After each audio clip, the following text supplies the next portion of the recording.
Hello, everyone. Welcome to our session 8A called Becoming True Experience, Emotion, Affect, Immanence. And we will have today 3 presentations regarding affect, experience, and so on. First presentation is from our colleague Igor Cvejić from Institute for Philosophy and Social Theory. So, Igor, the floor is yours. Okay, thank you.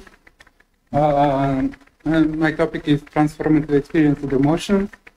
Particularly, it would be understanding of transformative experience from the perspective of philosophy of emotions, phenomenologically oriented. I'm not such an expert nor in education, nor in practice of education, nor in philosophy of education, but I will try to use some arguments from philosophy of emotions to try to clarify transformative experience, because I think it's on the one side important concept in education. On the other side, I'm not sure that there are pieces of the puzzle that are missing when we look from the perspective of philosophy of emotion.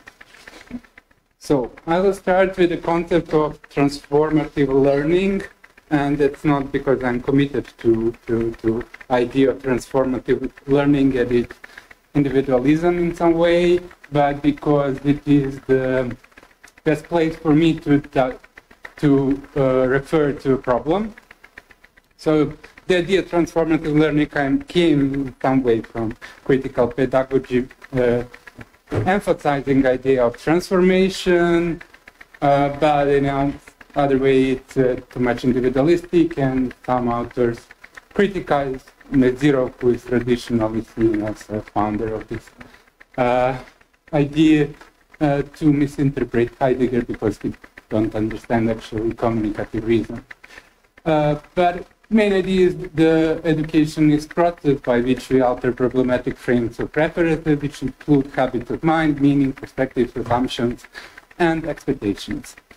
By that, it is meant that it is not simply a matter of gaining access to knowledge and skills and information, but centers upon personal transformations, alters student perspective, interpretation, and response, and also involves changes in the way that they feel about themselves and their surroundings. Later on, there is initiative to expand the idea of transformational learning, including questions of social surrounding differences.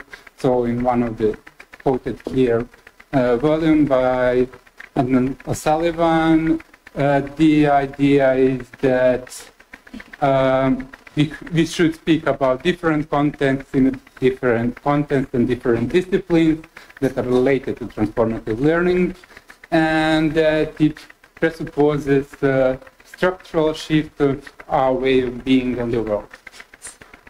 And what I want to add, the transformation itself is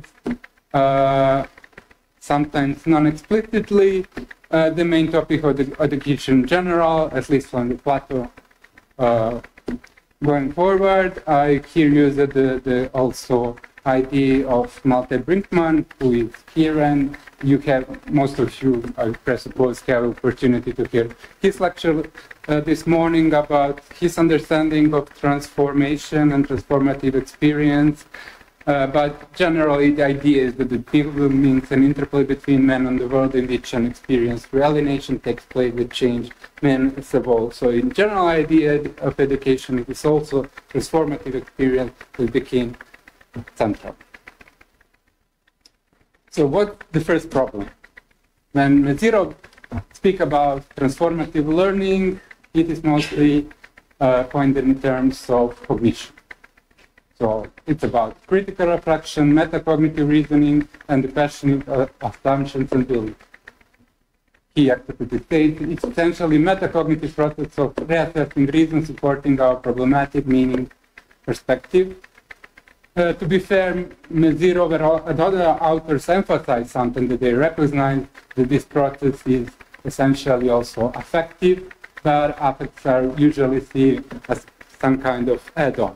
So we do it, and there are affects there, and but there is no clear explanation And from my point of view, I will argue that transformation is essentially emotional phenomena. We cannot speak about transforming of a person without speaking about emotions. In general, how it looks like is learning the child the conceptual frame. So in practice, it will look that in classroom we will speak about, let's say, biased attitudes toward gender. Then we have to find some disturbances in it, and then we can discuss it and try to take it to transformation to get rid of problematic conceptual frames and change our perspective. So, but why we should speak about emotion, I will briefly try to provide some arguments for it. One is that an experience of transformation is deeply emotional. Emotions are those who are related to our transformation. When we speak about cognition in a strict sense, cognition is usually related to stability, to a concept that we can universally use to many things. But emotional experiences, on the other hand, are related to the change. The second argument why we speak about emotion, it is not about knowing the value, but acknowledging the value. I use here a distinction made by Jean-Moritz Müller recently, speaking about what emotions are. So it's not about representing the value, and not about knowing the value. So it's not a case knowing that gender roles are biased and bad. It is the question of how we acknowledge it in our praxis, behavior, but taking a stance. In his example, Jean-Moritz Müller speaks about, this is of course in emotions question of embodiment, or what Frida calls action tendencies. But it is also something like in Jean-Moritz Müller example, someone can be guilty without having, without being judged. It's a complex example, but I will just roughly illustrate. But it is the judge who makes him guilty in some way, because through the judge, his guilt is acknowledged, and the relevant values of norms are affirmed through this judgment. If its transformation is about interplay between man and the world, besides having relation to the world, it presupposes more profound transformation of sense of self, or how we perceive ourselves as a world. So it's not just that I'm changing my attitude toward gender roles, it is that I'm changing my perception of myself, and then this requires deep emotional and change of sense of self. And because it's not being changed in perception of a value, but rather change in perspective for which one evaluates. So it's not that we should change or recognize change in one piece of the puzzle, but we have to rearrange different picture, and we have to do it by changing our perspective on the world. Because of it, we have to look from the first person perspective. So we cannot explain how first person perspective is changed looking only from the point from a bird's eye point of view. Then transformation, as explained, if it is the personal transformation, presupposes not only transformation adaptive values, but also how we relate to ourselves, others, and world. It's a practical relation to others, not only knowing gender roles, but changing how we relate to other genders or our gender to which we presupposedly belong ourselves. It presupposes also a sense of the agency, what we are capable of doing, sense of we are capable of doing or not capable of doing. It presupposes changes in sense of belonging or fitting in social surrounding, including that we can lose sense of belonging in our previous social surrounding when we are transforming. And it includes what Matthew Ratcliffe called existential orientation. For those familiar with the Heidegger, it is a bit based on the concept of Befindlichkeit. So it changes our way how we find ourselves in the world, and generally our being in the world and with others. So these changes are much more deeper than changes in cognitive attitudes. And even in terms of cognition, I here refer to a very profound argument by Michael Meise. Transformative learning have to be assessed through the 4E, so-called 4D model of cognition, which include immediate emotion, or how she called it, affective cognitive shifts. And that means that this kind of cognition have to be embodied, extended, embedded, and active. Because of the time, I will not go further with it. So what I want to do, I will rely mostly on Matthew Ratcliffe's understanding of emotional intentionality and emotional experience, because it is directly oriented toward transformative experiences. He understands all emotions as transformative experiences, and try from it to make some references why this could be important for understanding transformations in education. So I started on quotation from Aaron Ben-Zeev. Emotion indicates a transition in which the preceding context has changed, but no new context has yet stabilized.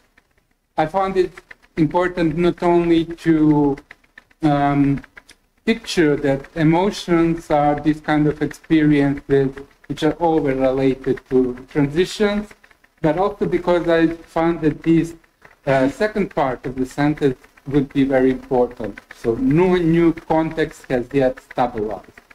I will come to it. Okay. First I would point out one of the general picture of emotion which is not related to any kind of disturbances through is flexible. The idea is by Bennett Wilhelm.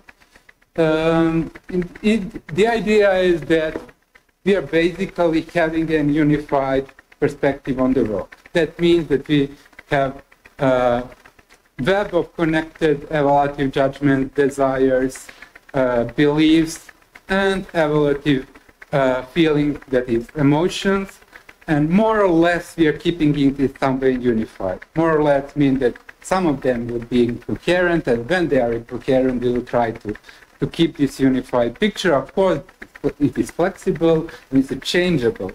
And as persons, we see that we are committed to viewing the world in such a way, and we are having emotion when there is something of import, and import is constituted in our relation with the world and with our evaluative perspective. In Helm's example, that could be the explanation why we are fear of neighbor's kid ball, and it is because part of our evaluative perspective is to care about our ways. So to experience anti-emotionality is for this something to have import as being worth of pursuing or avoidance from within our evaluative perspective and in exposure to that something. And because that question is put a few times, that means that we are speaking about person who recognize themselves as a person, and as I, if it's a relevant question, how it became autonomous person can have his own theory about importance of love in parental education, and that's how we can do it. But Matthew Ratcliffe point out to this picture, what if what we are encountering is not what fit within our evaluative perspective, but something that is disturbing. And he wanted to claim that against Helm, significant emotional event, and probably all emotional events, because emotional are related to something significant, are related to situation which disturbs our web of meaning or practically change it and transform it. And then I want to add that when we speak about disturbances, there are disturbances relating to our habitual world, and that are not necessarily negatively validated experiences. So joy, love, and song can also be seen as disturbances in that sense.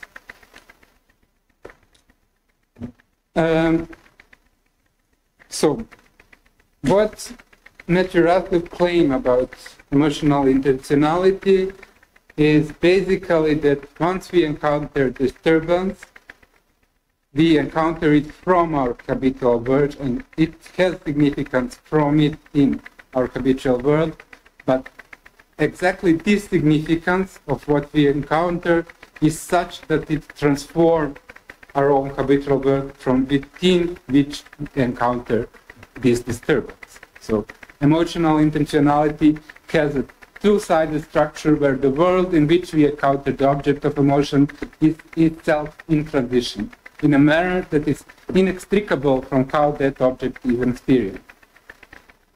The implication is to experience something emotionally, also to experience potential or actual disturbance of the experiential world within which the object of one emotion is encountered. So, first important implication of it is that transformative experiences are process. So emotions are never actually some kind of it's happened and that is solved. Sometimes it's very brief. In the context of education, for example, embarrassing situation is brief situation, but in some other emotions like grief, guilt, love, it takes some time to establish a new context. And once the new context is established, we usually are not emotional anymore. And that is exactly the way why emotions are functional. So many artists argue that grief is non-functional emotion because mourning and that's nothing about it, but it is actually the process how we establish the changes in the world we inhabit. And what I think is that actually this process and the free time of this process is the proper place of education. That comes with the second thesis, and it is related to the content of the transformative experience. So we usually look that in transformative experience we are encountering some new knowable, and from Matthew Radcliffe analysis it came that disturbance is always characterized by encountering something we actually cannot fully know. So it's not localized experiential content, but something that is more diffuse in nature, harder to be done. It is not expressible. So because relations of implications, which include linguistic relations, could be disturbed, people often in such situation cannot express what is actually they struggle with. And it is not unintentional, the object is not lost, but constituted to the import it has. So I recognize something of the import of what has happened, but how could it be so when still inhabit a world with which it is incompetent? Relevant event can therefore seem somehow incomprehensible, unfathomable. And I think it also is a proper place of education, similar to what Professor Brinkman claimed. So it is a place where we know that we don't know, but we still don't know what we don't know. And it is important to understand transformative experiences such that the content is a bit vague. We cannot actually catch what it is this content in transformative experience. To illustrate it once more, I will rely on a bit disturbing and striking example in Susan Dunstan's analysis of grief. So she claimed that we actually speak about two types of knowing, and it's not classical knowing how and knowing death, but something different. So in her example, I know certainly that my brother is dead, that he killed himself, and that at the same time such a thing is inconceivable, inexplicable, and unhonorable to me in the clear and distinct way that Descartes saw anyway. So what's the point? The point is not the problem she's catching. The problem is that she so clearly addressed the two ways of knowing and relating. One is that we are believing that and there is no sense claiming that she can have concurrent belief that her brother is not dead. That is not concurrent belief. That is something other which is related to our world experience and sense of reality, how it fits with our habitual context. And one clear example in nowadays situation is Unfeeling addressed by Jan Slaby recently about climate change. So we more or less we know what the climate change is about, but as Flavia argued, we have kind of one feeling. It's not that we don't feel, but in some way we cannot properly feel the things related to the climate change. I will now be quick. Just to the point today, one of the points where education is important is, of course, emotional regulation, not just in a means of psychology, but in a means of creating relevant Stimmung and creating meaningful context for transformation that is happening. But together with Goldie, I think it's not creation of narrative closure and just making the stories have a sense, because, as Goldie claims, it could be self-deceptive and simply life is stuff happens and not novel, which always have narrative situation. But he argues rather for emotional closure, and emotional closure would be being able to have appropriate emotional reaction to what has happened or happening, or we know will happen in some way.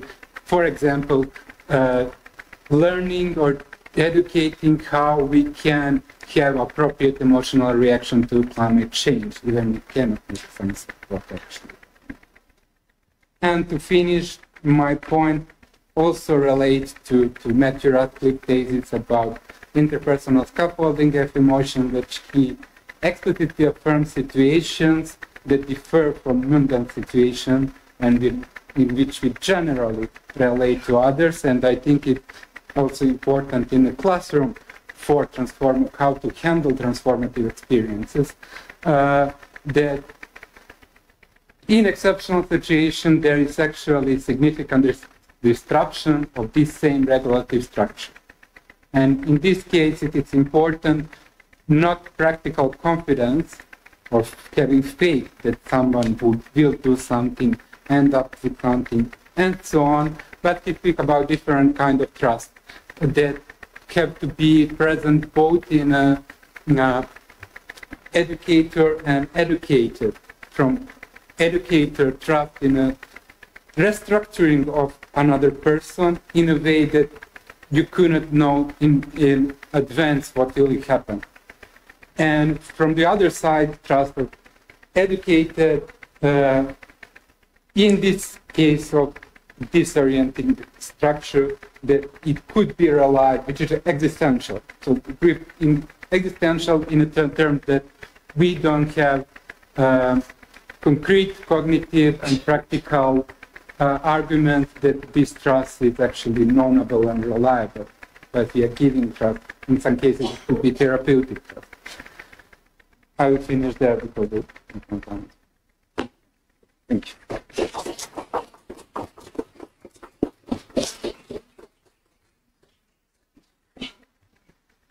Thank you, Igor, for a very interesting topic. The next presentation is called Becoming an Education as the Experience of the Immanent Sublime, also by our colleague from Institute for Philosophy and Social Theory, Đorđe Hristov.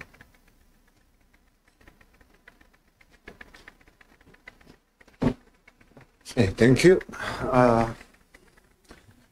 I don't do any research in education or pedagogy, but this is a concept of a learning that I encountered in some of my research, so I'll be talking about that. And I want to preface, it's going to be a bit theoretical, but there'll be a lot of interesting paintings to balance things out. So we can look at this painting of Vesuvius erupting. Immanuel Kant, one of the philosophers who wrote about the sublime, believed that such sights of nature, through their scale and power, overwhelm our imagination. So picture standing at a safe distance from this eruption and witnessing it firsthand. This experience can provoke both fear and astonishment. So you witness a devastating power of nature. If you're a citizen of Pompeii in 79 AD, you are going to be terrified seeing this. But if you are at a relatively safe position from the eruption, beyond danger, merely witnessing this event as an aesthetic experience, you would also experience astonishment, or could experience astonishment. And this wonder at first appears to relate to the magnificence of the power which is being exhibited. So pleasure and displeasure are mixed. But Kant doesn't really care about these objects of nature.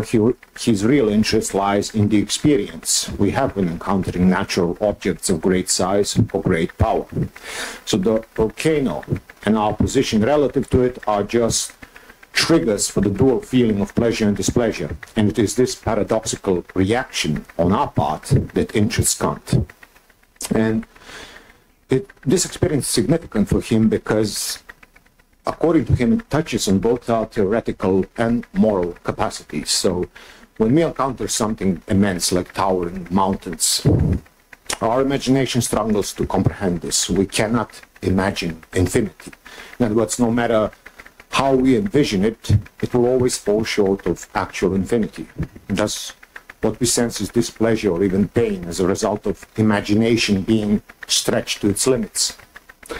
But this is not actually a problem, because the object we encounter itself is not infinite. What in fact happens, according to Kant, is that the object makes us recall our capacity to think infinity.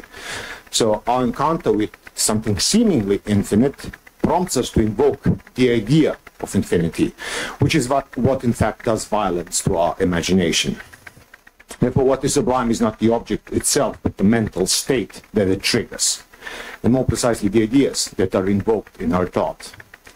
And as an example, take this romantic painting called The Wanderer Above the Sea of Fog. Now, we can imagine the wanderer contemplating ideas that the scene evokes, ideas that aren't actually inherent in the mountains themselves. So if the wanderer rode too far away, the mountains would appear insignificant and no ideas associated with the object would arise. So it's our ability to see this view from a certain perspective that moves our mind to think about ideas associated with the view.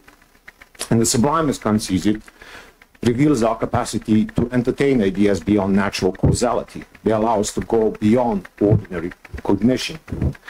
So when encountering an object that triggers a sublime experience, our senses and imagination are confronted with something that appears formless, too large, too powerful. And it is this perception of formlessness that exerts violence on the senses. But since the sublime is facilitated by our own ideas, in other words, our own idea of infinity, what the sublime experience exemplifies is a discord or a disagreement between the faculties of reason on the one hand and senses on the other. But precisely because what is affirmed is sublime in experience is reason itself, there is a higher accord, according to Kant, under the dominion of thought. And in the same way that the sublime affirms our theoretical vocation, it also affirms our practical moral nature. So when confronted with nature's power, so the eruption of a volcano, we feel physically overwhelmed. As biological creatures, nature is our ultimate master. But as rational beings, we are capable of resisting this master. While the volcano might annihilate our bodies, and no resistance is possible for us as beings of senses, it cannot compromise us as autonomous agents. So, although we may tremble before nature's power, we are morally superior to it. Our moral resistance reveals that we are, in fact, invulnerable. We have the capacity to rise above fear with courage. And this moral courage is of someone who understands that nature, in its most destructive manifestations, can take away our moral integrity. And Kant then concludes that this awe or wonder that we feel in the face of nature's immense power is in fact misdirected. What we instead experience is a form of respect which is directed toward ourselves. The sublime prompts us to reflect on our rational nature and the ideas that only we as rational beings can think. And this misdirection has a historical background. The sublime is ultimately a religious experience, one that Kant and other thinkers of the time secularize. So take as example the Greek gods. Poseidon embodies the ocean's vast power. Zeus represents the stormy sky. Hephaestus is linked to the majesty of volcanoes. Christianity too has connected sublime experience with the revelations of divine power. But in Kant's view, this affirmation is not directed at divine authorities or personified natural forces anymore. what remains to be affirmed in modernity is our own capacity for reason and moral autonomy. And we can move from theory to history here. The Sublime has played a role in the cultivation of modern individuality during the 18th and 19th century. Take, for example, the appropriation of heroic motifs like moral grandeur or self-sacrifice in the name of grand ideas into art, such as painting or here, tragic poetry. So these virtues associated with the experience of the Sublime became markers of distinction for the ascended middle class, which sought to distinguish itself both from the older aristocracy and the lower classes. And Kant notes that the judgment of the Sublime, while rooted in our nature, also depends on culture. It presupposes a kind of nobility of mind. In other words, a previous pedagogical experience. One must be receptive to the ideas that the Sublime experience evokes. Otherwise, a volcano's eruption will simply trigger fear without any accompanying awe or wonder. And Kant believes that it is the educated individual with cultivated faculties who may exercise the judgment on the Sublime. So this experience, in a sense, becomes a criterion for the educated class.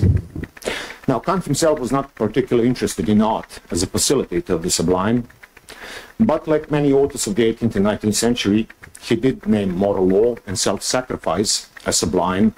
He even emphasized the sublime character of war, since war invites courage in face of insurmountable forces. So in other words, this transition from the older aristocratic culture of the Ancien regime, with its virtues of nobility, courage, self-sacrifice, to the bourgeois culture, which appropriated these values, reflects how the Sublime has played a role in shaping modern conceptions of the self and its moral standing in relation to both nature and the lower classes who, due to their perceived sensual existence, were regarded as less capable of such aesthetic experience. So, with all this in mind, I want to now ask the question, why would someone like Deleuze, Gilles Deleuze, a postmodern author, find the concept of the Sublime compelling, and how does it relate to learning? Now, first, Deleuze's approach differs sharply from that of Kant. While for Kant, the Sublime affirms the supremacy of reason over the senses, Deleuze emphasizes the primacy of sensation. For him, the Sublime is not about transcending the senses in order to reach the rational ideas, but about revealing the productive nature of sensation itself. Sensation, in Deleuze's view, is not passively merely a receptive, it actually produces connections with the world that go beyond our representational faculties. And in order to show this, I just want to make a short detour on how Deleuze appropriates Leibniz. He proceeds from Leibniz's idea that perception involves unconscious micro-perceptions, minute molecular perceptions. So take the example of the enraged sea. As we observe the waves crashing, our perception involves countless micro-perceptions, unconscious perceptions of, let's say, each droplet of water. And these micro-perceptions differ based on various factors, whether we are human or seagull, whether we are standing at the shore or flying above it, as well as other factors such as cultural or individual variations in the conditioning of the senses. So our consciousness only grasps a small portion of what is perceived, and it filters what is remarkable based on these biases. So the threshold for what enters our consciousness vary. A human standing by the sea will perceive certain intensities in the waves that will remain obscured for the seagull flying above, and conversely, the seagull will perceive others. But in both cases, conscious perception is partial, prejudice, and incomplete. And Deleuze agrees with Kant that the Sublime disrupts the normal economy of experience, but this is not because of a conflict between reason and imagination. Instead, the breakdown of an agreement between the faculties, or the discord between the faculties exhibited in Sublime experience, stems from the interplay between the conscious and unconscious exercise of these faculties. So our conscious perception, with its biases and limitations, is susceptible to being overwhelmed by intensity which give way to the affective state of the Sublime. And this means also that the Sublime for Deleuze does not require a cultivated mind or culture, as Kant suggests. So modern ethology shows that animals are capable of having this experience, not only that, they can even transmit and communicate this experience to humans. So the sublime does not refer back to ideas of reason, but to something that Deleuze calls a sign, something sensed as an excess relative to the animal's usual regime of representation. And what happens then when this representational regime breaks down? Deleuze follows Kant in suggesting that we encounter ideas. And he also follows Kant by claiming that ideas are problems. Epistemologically speaking, for Kant, ideas are problems that cannot be solved through assimilation or acquirement of knowledge. These problems persist beyond any attempt to resolve them. For example, we talk about infinity, soul, God. We can say that the universe is infinite or not. Something has existed before the Big Bang or not. Both positions can be argued with equal force, precisely because neither can be definitely known. Ideas then persist as problems, which survive their solutions in the economy of ordinary knowledge. Deleuze picks up on this, but argues that these problematic ideas are unconscious. So here is a quote. Problems ideas are by nature unconscious. They are extra-propositional and sub-representative, and do not resemble the propositions which represent the affirmations to which they give rise. So the irregularities in our experience are for the most part occluded. We inhabit a world of representations, perceived knowledge, habits, traditions, and social arrangements where definitions of problems and corresponding solutions are already present in hand and given for conscious consumption. Stick with the idea of society. It has been framed and correspondingly addressed throughout history in countless ways. However, society, or the problem of relating to each other and living with one another, persists behind all these formulations of the problem, as well as the solutions allowed by these particular historical formulations.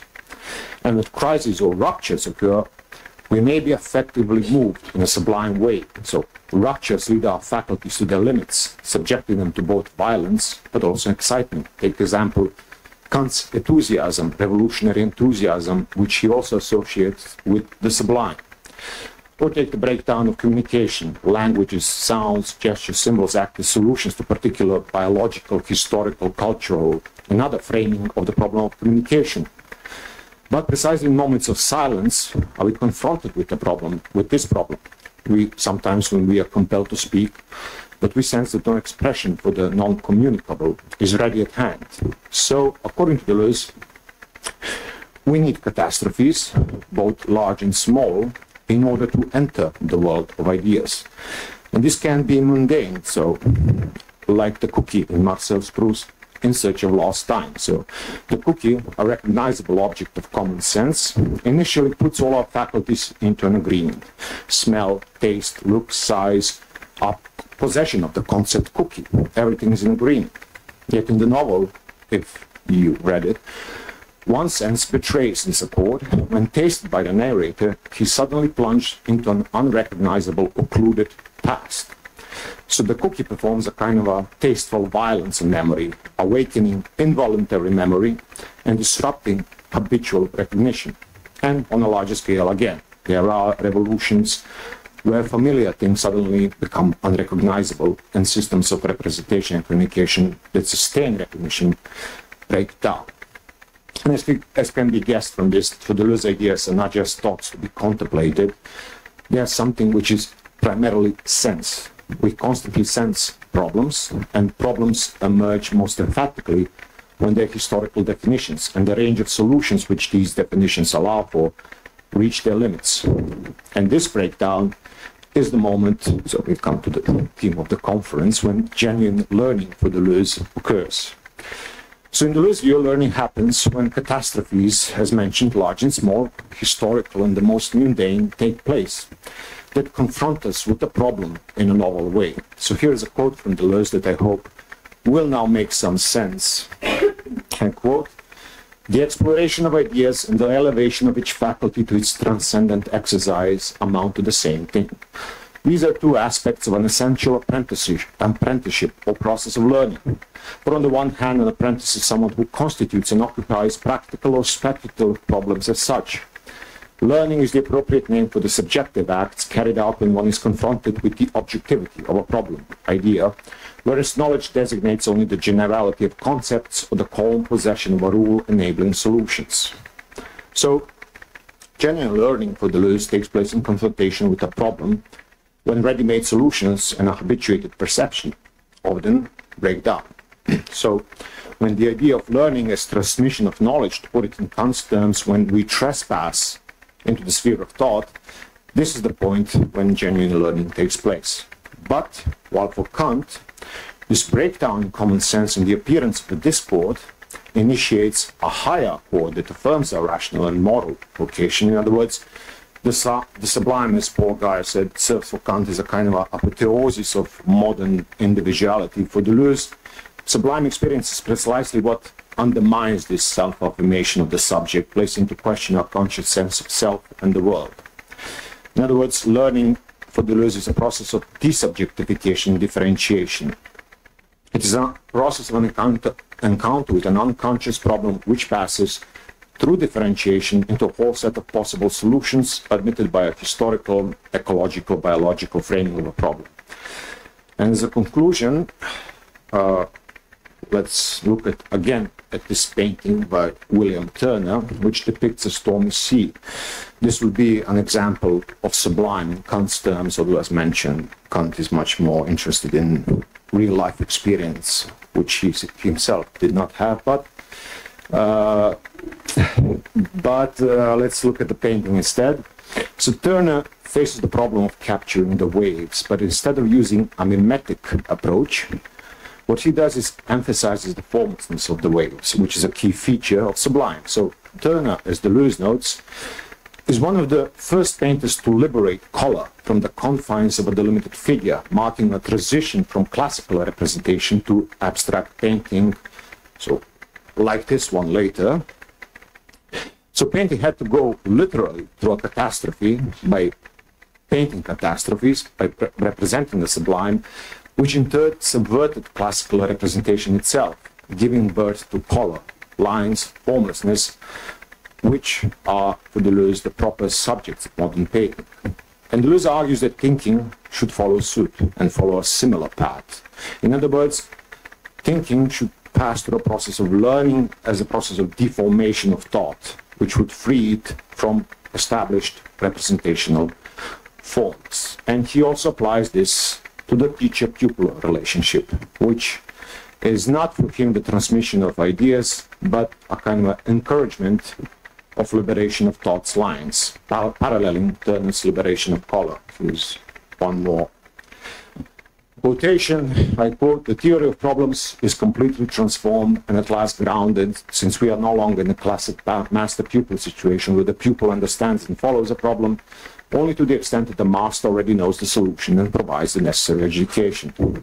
So the pupil's role is not to adopt the teacher's solutions, let alone his definition of the problem, in this way reproduce a given form of identity based on received knowledge. The pupil's faculties instead must be pushed to their limits, similar to how Turner pushes form to its limits, liberating something new in thought. The teacher's task, according to Deleuze conversely, is not to transmit content, let alone form, but to emit a sign, something which disorients thought and introduces a jolt in the regular economy of experience that undermines common sense, making that which is recognizable unrecognizable. In other words, defamiliarization is essential here. So, to conclude, for Deleuze, learning involves a sublime experience arising out of an encounter with ideas or problems which disrupt common sense and recognition and break established perceptual connections as well as habitual thinking, and pushes our faculties to their limits, exercising violence on them, which allows for new connections to emerge. So, thank you.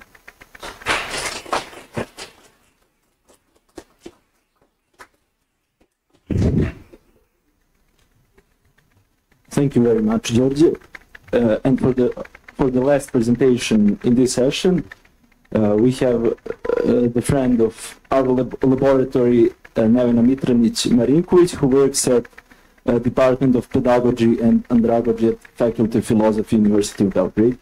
And the presentation is called "The Silence of the Class, Unwinding Experience of Affective Experimentation in Higher Education." Okay. First of all, I have a little confession to make.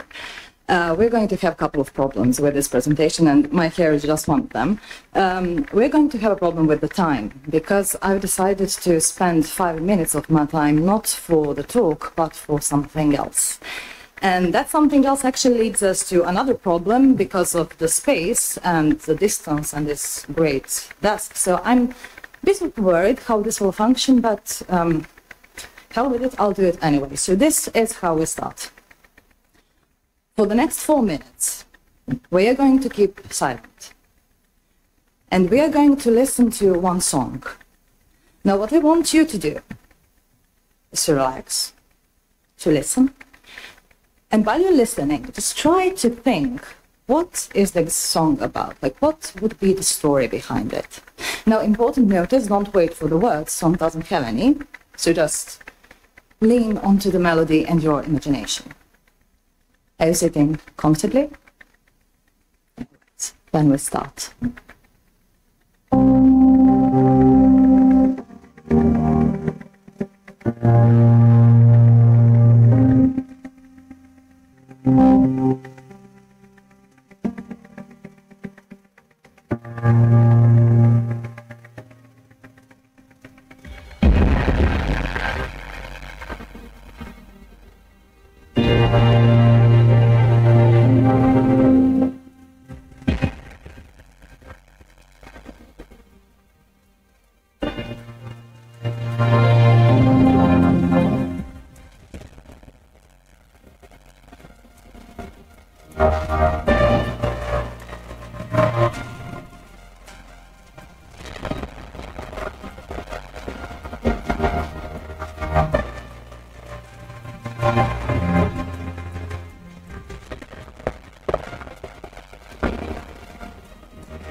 It's good to see you all survived.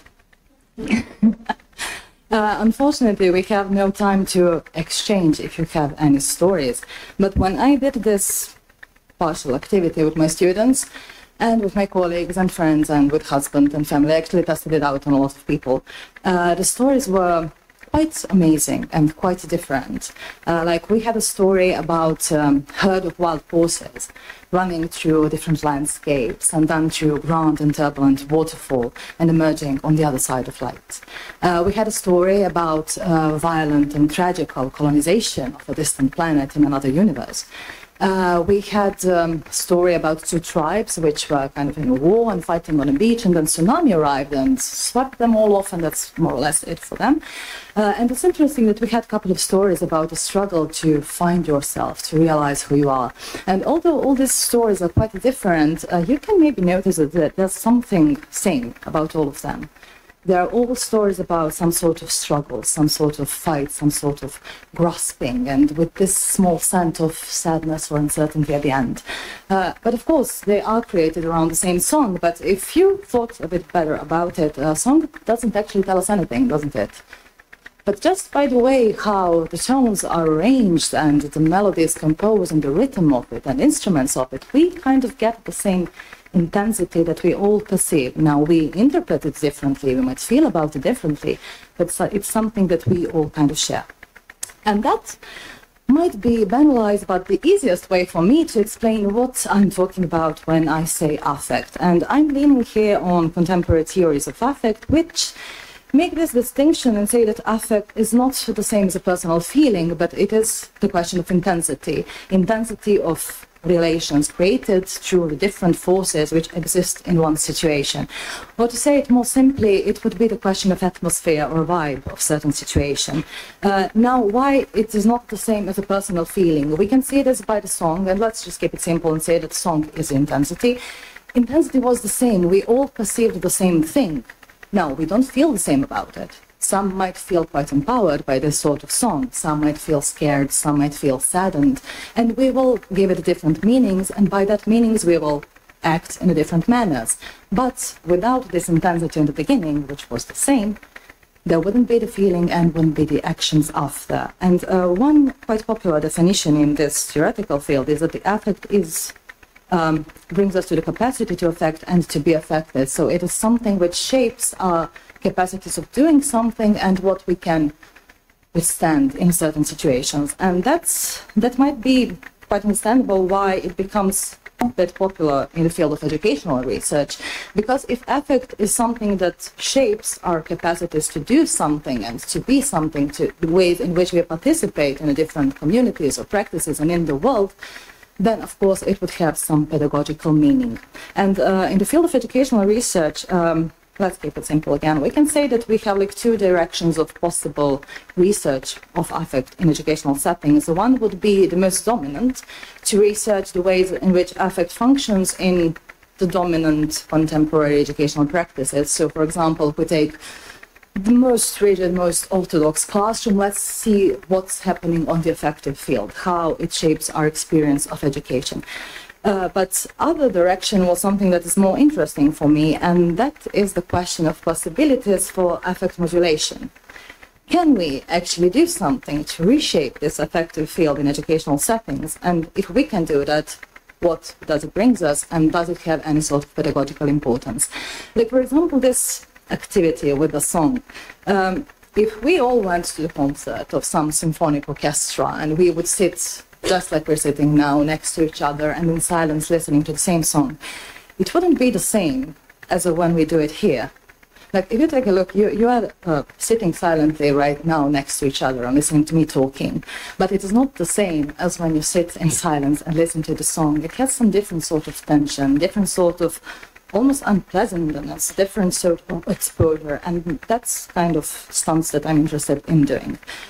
So, in the previous semester, it was the first time for me to be the only teacher on one course. I'm teaching on Department of Pedagogy and Andragogy, so I'm working with students. And I got the opportunity to work alone with the students of a generation that I knew already, and some of them are with us today. And I thought, great, that's a great opportunity to actually try something out. And what I did wasn't really smart, wasn't something special, not fancy. I redesigned the course a little bit so that every class we would begin with, not with the topic, they would not know what is the topic of the course and on the class, but we will start with some sort of provocation, some activity which is something that we don't usually do nor expect in educational setting, in the classroom, on the faculty. Like, for example, this song was one of the provocation. Then, from that provocation, we would exchange a little bit about what we experienced through it, and from that, I would try to bring it into some sort of relation with the topic and bring in the lecture. And I expected that this different opening would actually help us to open the topics and content and questions in a different way, and that will encourage students to question the topics and the contents and negotiate around them a bit differently, and it will make the entire course a bit more unpredictable for me, and that was something I was looking forward to. Now I will not talk about these other parts of the course because I will have no time to elaborate on them, and the only thing that might be important for you to know is that on the last class of this course, we had some sort of focus group, a conversation about the experience through the entire semester, and that as well as my own notes and some notices from the semester and what was happening will be the data I'm going to lean on. And to be honest, my expectation about this course, again, was nothing fancy. I was actually most looking forward to the idea that we will have a good time. I expected that opening classes in a different way will bring us to a more vital sense, more joyous feeling of the course, that we will be more into this adventurous feeling, and that it will actually encourage students and empower them in their own professional feeling and sense of the community they're in. But what I got instead was the name of the presentation, and that was silence. Now, don't pull out your small violins for a sad song yet. This is not the end of the story.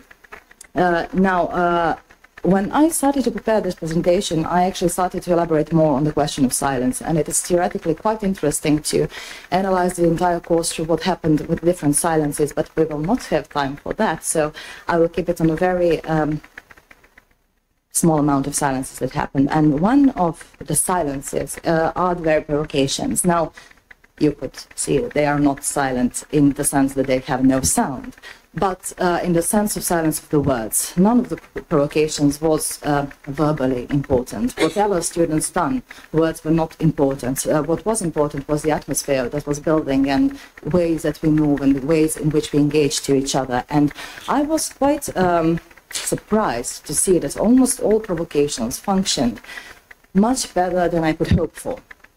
If I wanted to provoke certain atmosphere, if I wanted to bring them to the state of focus or state of joyful engagement in the activity, they always performed in a way that I actually could only hope for that would happen.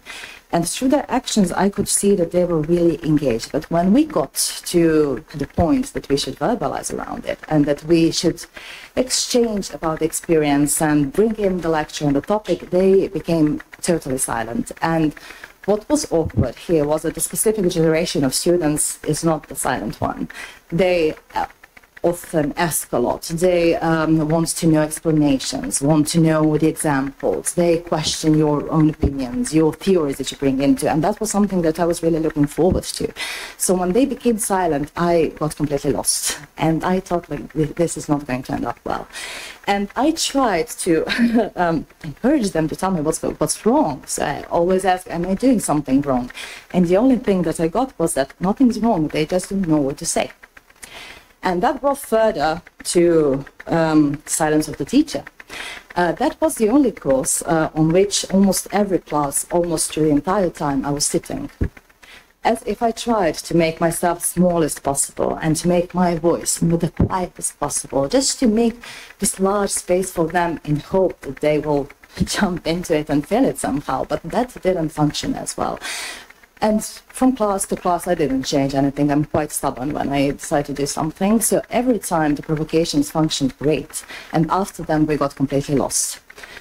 And I became quite desperate with this idea. And what's interesting, I will not elaborate long on this, but from this conversation that we had and all the experiences after, it's interesting how this lack of verbal field actually leaves us, at least us pedagogues, in the lack of our own expertise. We don't know how to actually prove that we know something, and do we actually know something, and what we do, is it right or is it wrong? And it's left us actually completely lost.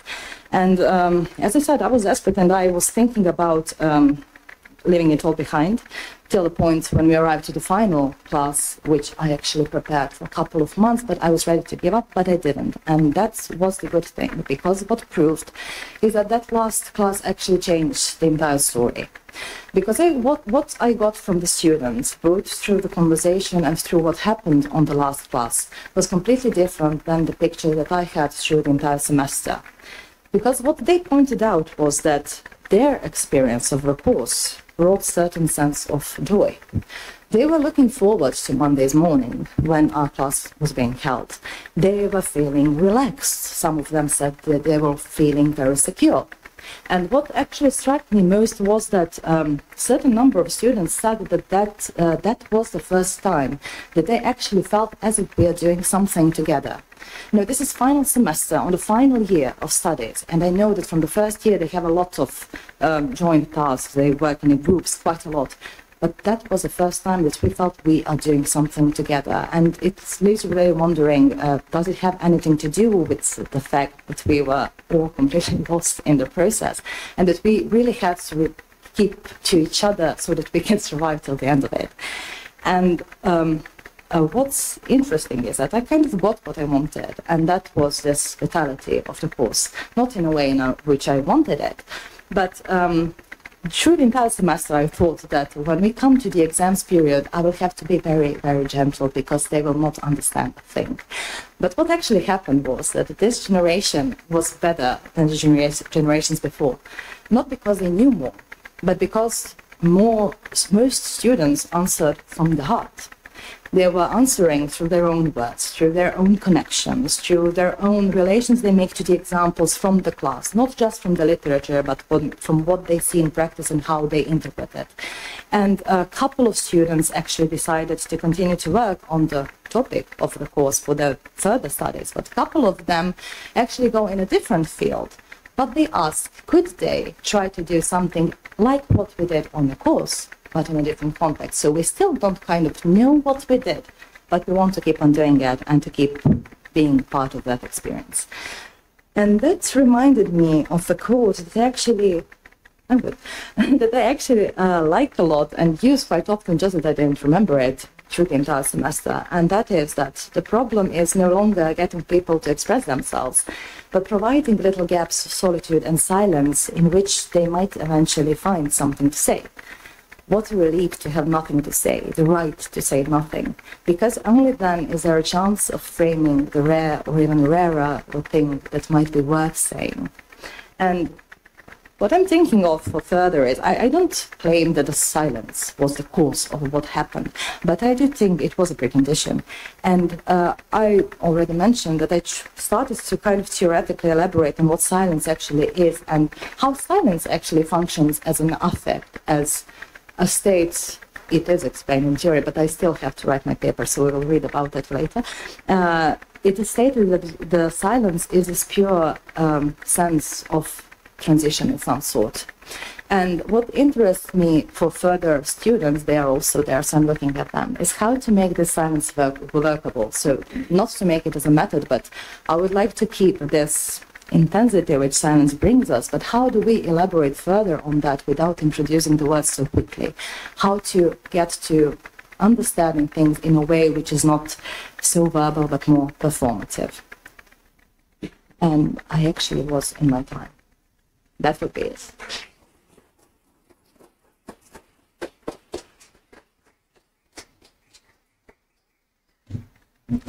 Thank you, Nevena, for this engaging technique for psychological processes. And with this, we finished our session, and we can continue to your questions. So, do we have any? I actually have questions for each speaker. I hope I won't take up too much time. I'll go with the last speaker first. I was wondering if it would have been nicer to perhaps contextualize whatever you're going to do, like a song or whatever, at the beginning of the class, so that people didn't feel this sense of, maybe it wasn't necessarily confusion, but not having something to say can sometimes feel empty. I don't know if you experienced that, but because I saw myself projecting onto the song things that I had in my unconscious, and so I think if you contextualize it a certain way, they will experience the song in a very particular, specific way related to the learning objectives. So, yeah. Actually, I think quite the opposite. The point is not for them to understand what I want them to do with the song, but I wanted to see what the song will provoke. Because I think that one of the challenges in working in this manner is that we often quite easily accept the fact that education should be unpredictable for the students, but we don't understand that it should be unpredictable for us as well. So I like to keep it a challenge, and I think that the confusion and this bit of unpleasantness is necessary part of it. I would just like that I knew how to make it workable further so that we can go out of that confusion, not through a verbal way, but in some other way. Thank you.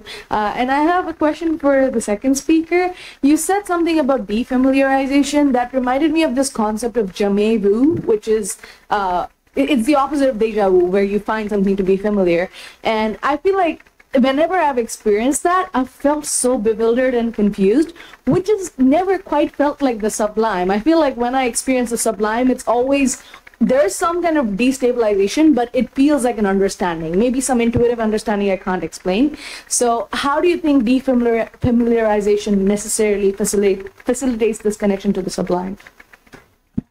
Yeah, that's one thing that Deleuze proceeds from Kant, but then extends this. For example, in Kant, you have the affects of fear and astonishment. That would kind of, or fear, or wonder, terror, or pleasure and displeasure.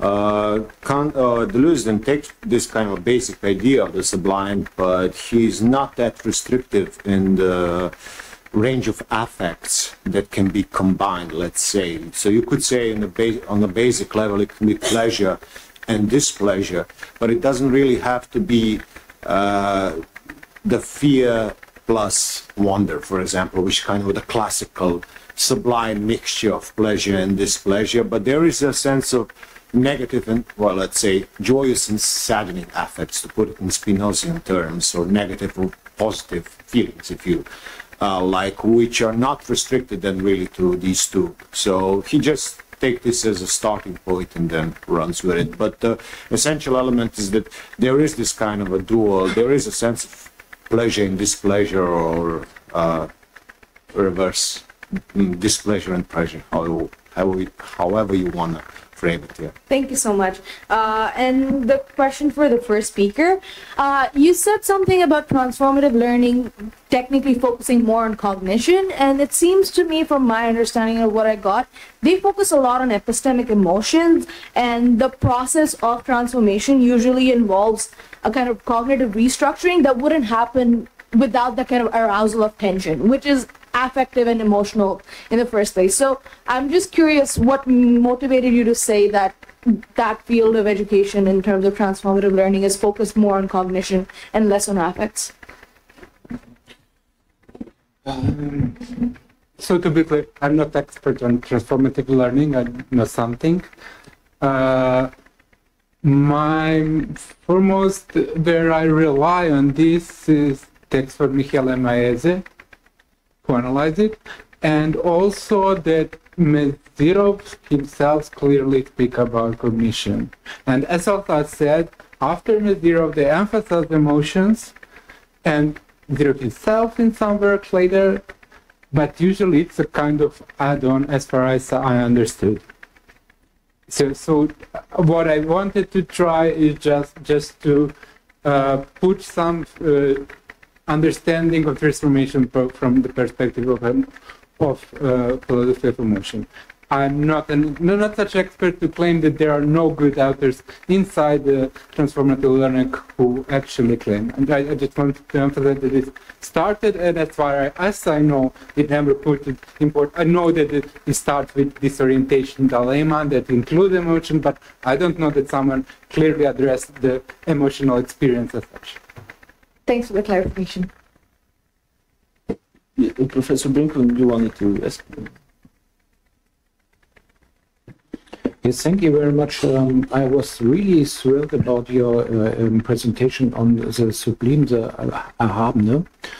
And I think I was thinking about, you were focusing on learning, but now I'm thinking about on educational perspectives. Can you imagine that there could be an education to cultivate this emotion, especially under conditions, climate crisis, destruction of the nature, and so on. So I think it might be a way for experiencing the nature and the overwhelming withdrawal in nature. This is the Sublime, perhaps. We have nearly lost nowadays always having an instrumental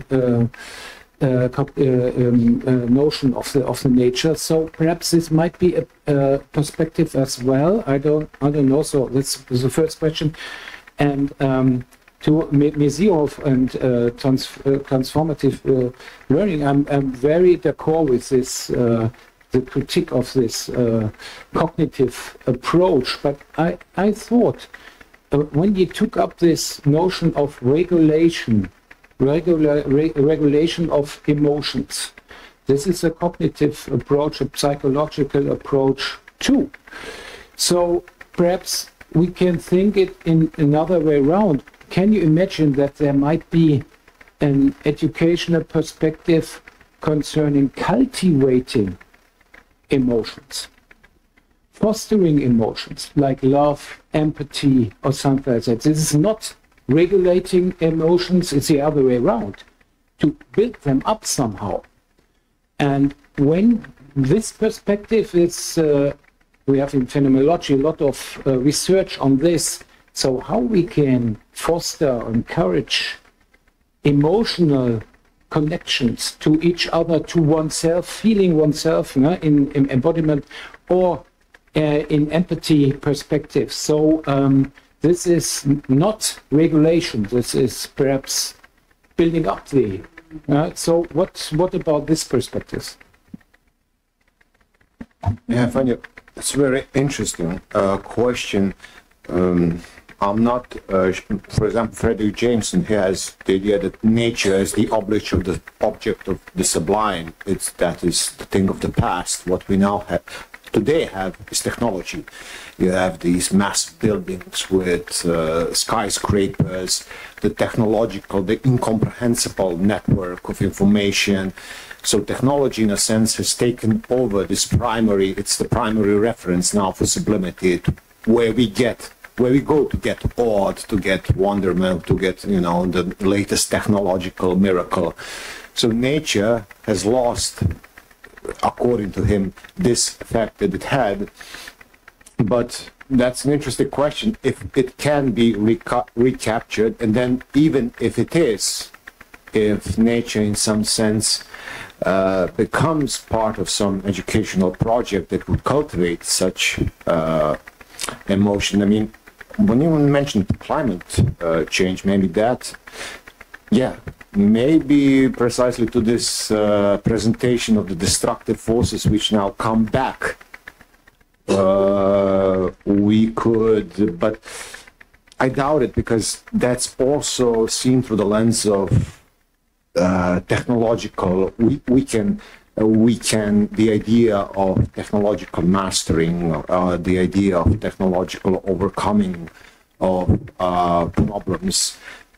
I mean, theoretically, there could be time that we could go back to that state of reverence toward nature, precisely because it now shows again its very destructive phase. But I don't think that could lead us back to any kind of a sublime experience, because this climate change is a real danger that threatens to destroy us. And one of the ideas of the sublime is that you feel safe. You can experience it as an aesthetic experience from a distance. You can so say have an aesthetic experience. In climate change, you are really threatened in our lives and our civilization is threatened. So that's, I would say, is different. I don't know that it can have any pedagogical role in this regard, in regard of serving as some kind of a cultivation of affect, sublimity, and so on. Okay, regarding regulation, yeah, I use it here as something that come afterwards, and then to emphasize that I agree that metacognitive processes are very important as a part of emotional regulation, but I generally take emotional regulation as a more broad concept. So in cognitive terms, this changing belief and judgment to influence emotion, I don't mean by it, I mean by regulating our way or relating to the world in some sensible way, rather. And my partial answer to it is to speak about emotional closure and not about cognitive and narrative closure of situation. And regarding the second part of the question, I would say, yes, I entirely agree that here it's important about cultivating, but what I cannot answer in this immediate moment is how specifically cultivation of particular emotion would be related to transformative experiences, except for creating trustful spaces where transformative experiences are something agreeable. And in that sense, I think it could be a part of cultivation. So being part of the society in which trust in transformations, in that sense, is a part of culture, which I think is an agreement with the building ideal. That's it. I don't know if you agree.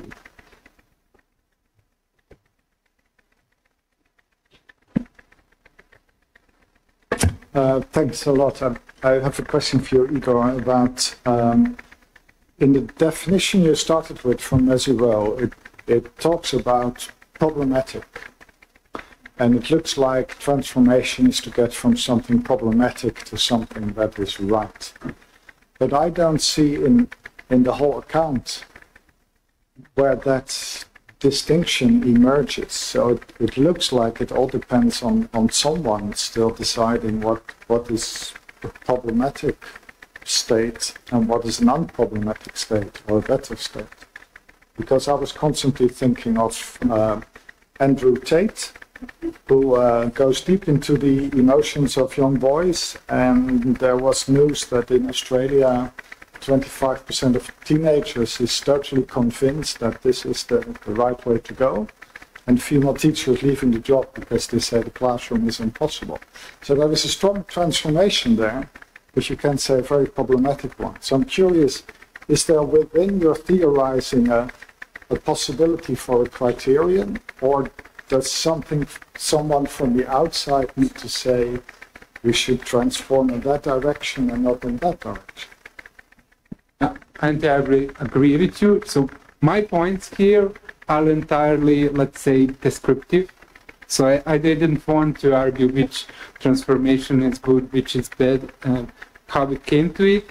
And as far as I see where you are going on with the question, yeah, it's the question of education partly to put the restriction of to unwanted transformation, probably. I don't know. But yeah, my argument here is strictly descriptive. I didn't go to the normativity of which transformation are good or bad. I wanted to emphasize that transformative experiences have some phenomenological features that should be taken in any case, and not to here explain the question that belong to the other questions. Let's say I don't think that which transformation is good and which is bad is the other question. Then that I wanted to address, to agree that the whole story cannot stand in education without addressing it somehow. I have a question about how exactly do ideas persist as problems at the unconscious level, because it is my intuition that only at the conscious level can you recognize it as a problem. Otherwise, those conflicts don't really bother you. They're pretty unconscious. So yeah, just that. Yeah, that's a big question in Deleuze studies, is the concept of the idea. Well, I mean, idea, basically, it's not something, it is something which is unconscious, you are correct, but the best way to think about it is it's not on the basis of, for example, you have idea is something which is possible, or the problem is, for example, some field of possibility, and then you have solutions as realizations of what is real. Deleuze does not like the word possible. He uses the term virtual, and it is through this term of virtual that he describes ideas. Now, this is in essence metaphysical completely. So ideas are not in our head, they are inherent to reality itself. It's how reality itself functions. So you, for example, have an idea of an organism, and this is a kind of a Platonism that is present in Deleuze, but the organism is not some image of an organism, it's not some Platonic idea of an organism, nor is it just our idea of an organism. Instead, it is a set of differential relations which realize or actualize through differentiation. So the basic idea would be you have an embryo. So the embryo is something that actualizes itself through constant differentiation in interaction with its environment. And this, for example, can mean that an animal, when it encounters a problem of survival or a problem of extinction, what it has to do, it has to migrate, change territory, and break old connection, enter into new connections with other animals. And in this way, what happens is it must learn as well. So learning is extended for Deleuze to animals as well.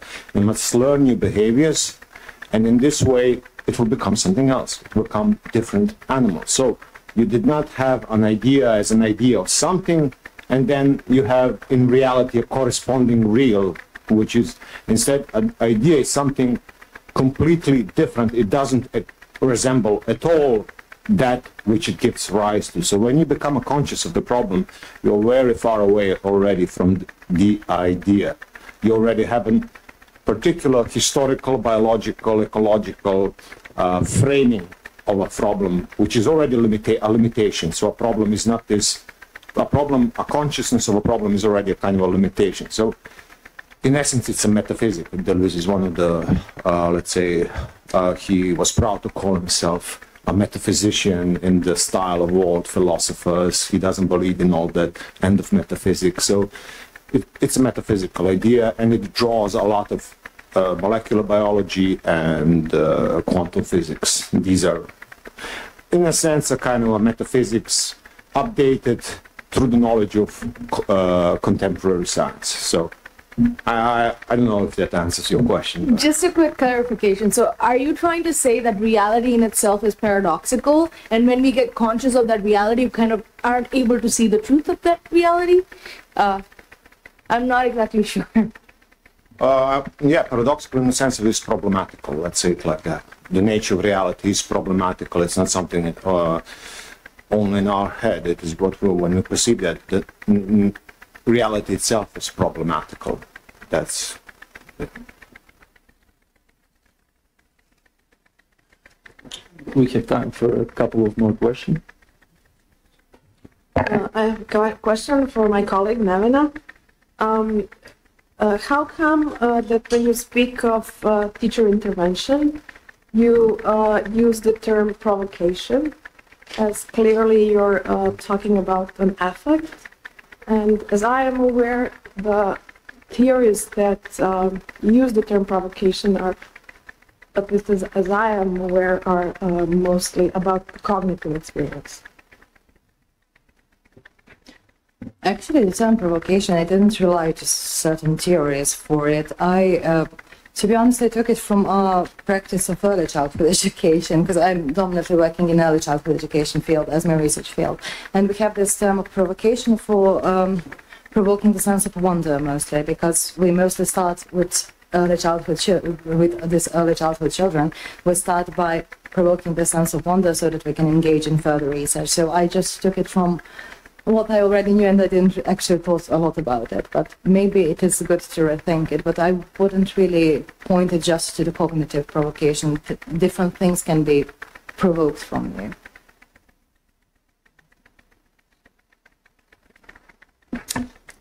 Maybe I can try to give an answer to my own question, if that helps. But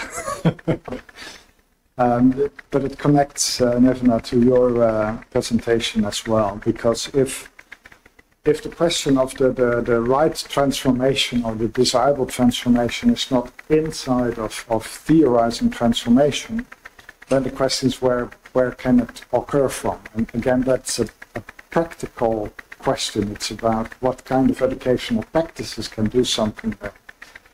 Because the thing you don't want, for me that would be utterly uneducational, is that the teacher steps in and says, I'm going to tell you how you should transform. That is indoctrination.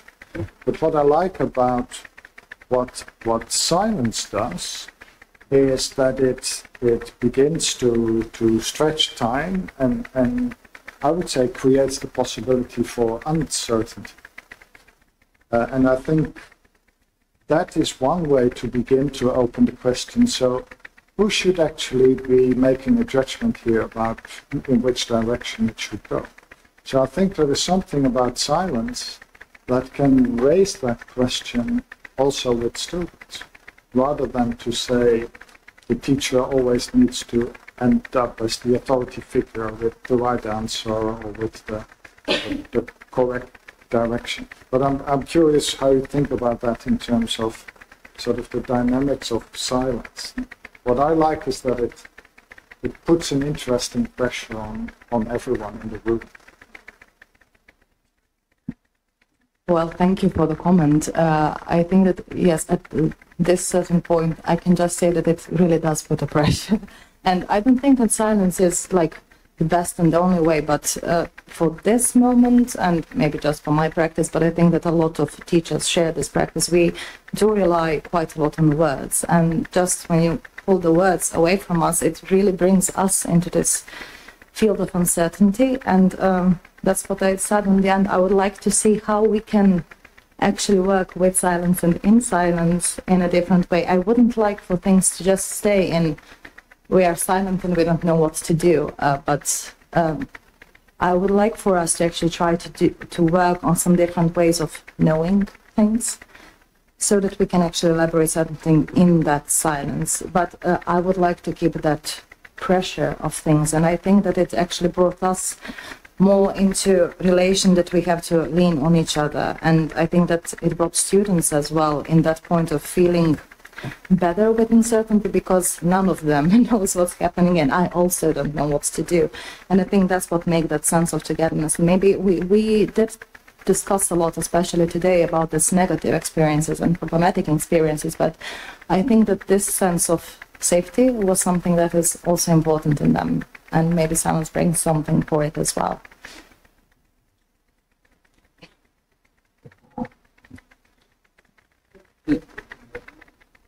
Oh, I wanted to ask something also. Okay, thank you. Yes, I wanted to ask one thing, and that's to include in this discussion the notion of anxiety. So, transformation and change, I think that always brings anxiety, because we enter some new broad of experience, one new sphere of experience, and actually I wanted to ask, if children transform in schools, what would be the role of the teacher? And that can we can go to Nevena's presentation, and I would like to ask also, so what would you say that what was your role in the silence? Because you said silence brings uncertainty, and So, what was your role in the fostering this uncertainty at your students? Well, I was definitely the most anxious one, so that was the role. Silence was not something that I planned, so I don't really know how to answer to what was my role. I was just part of it. As much as they were silent, I was silent. Considering the anxiety, I think that anxiety is kind of a fact for the world we live in. Now we will always be somehow involved in some sort of anxiety, but maybe that is the reason why we should learn how to work with it. And for that part, what would be the teacher's role? Maybe the teacher's role is to be this source of safety when everything else is anxious and uncertain. So yeah, we do bring into some things which will bring uncertainty. We do provoke this uncertainty, but I think that our primary role is just to help students feel okay with that, just until they build up the capacities to work in the anxious environment and deal with uncertain things in a manner that they can keep their own safety themselves. Okay. Regarding the anxiety, yes, it's complicated because there are a lot of questions or psychological questions that you even probably know better. But as far as I see, anxiety could be something because you avoid disturbance, or anxiety could be a reaction to not accept the uncertainty of disturbance. But also anxiety could be something that we have to accept. So partly education learns us to accept our anxiety in order that we can enter the process of education and process of transforming ourselves. That's second point that I would to make. And third, sometimes we avoid, it's meta level, we avoid, in order to avoid anxiety, we avoid being exposed. And yeah, then it's become complicated. That's all that I in this briefly say I call that it answers something, but of course it's interrelated immediately. And the second, I didn't want in any moment want to argue that I'm in a favor of what was in all the way time mentioned as learning without a teacher. So my position, to be clear here, is that disturbances can happen in many ways. We don't need schools to have disturbances in transformation. It could be natural disaster, for example. But we usually, as humans, dealing with it in society, and usually need education to deal with it. So my position is, yeah, we should speak here about education, but I'm not excluding that transformative experience which could be, I don't know, proposed but are not education, can happen in any way in our society, in outside of society in some way, but yeah.